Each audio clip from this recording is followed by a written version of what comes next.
اللہ کے پاک پیغمبر صلی اللہ علیہ وسلم کی سیرت کا اگر مطالعہ کیا جائے، آپ علیہ السلام کی چال کیسی تھی، آپ علیہ السلام جب زمین پر چلتے تھے تو آپ صلی اللہ علیہ وسلم کی چلنے کا انداز کیسا ہوتا تھا۔ اللہ کے نبی صلی اللہ علیہ وسلم کی سیرت کا ہر پہلو محفوظ ہے۔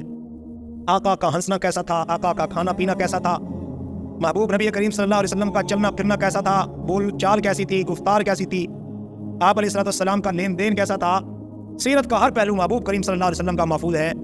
صحابہ نے آقا کی چال کو بھی محفوظ کر دیا۔ احادیث میں آتا ہے کہ اللہ کے نبی صلی اللہ علیہ وسلم جب زمین مبارک پر چلتے تھے تو آپ علیہ السلام کی چال مبارک میں قدر تیزی ہوتی تھی۔ صحابہ فرماتے ہیں کہ ہم نبی علیہ السلام سے ساتھ جب چلتے تھے تو ہمیں بڑا چلنا ساتھ مشکل ہو جاتا تھا، آپ علیہ السلام کے ساتھ بڑا تیزی سے ہمیں بھی چلنا پڑتا تھا۔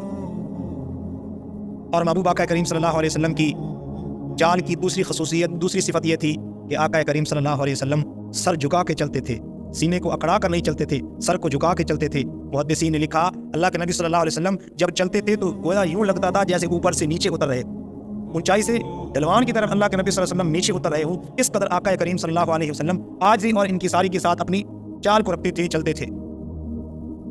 اور آقا کریم صلی اللہ علیہ وسلم جب چلتے تو قدم مبارک گھسیٹ کر نہیں چلا کرتے تھے کہ جس سے لگتا ہو جیسے کوئی بیمار بندہ، کوئی لاغر بندہ چل رہا ہو۔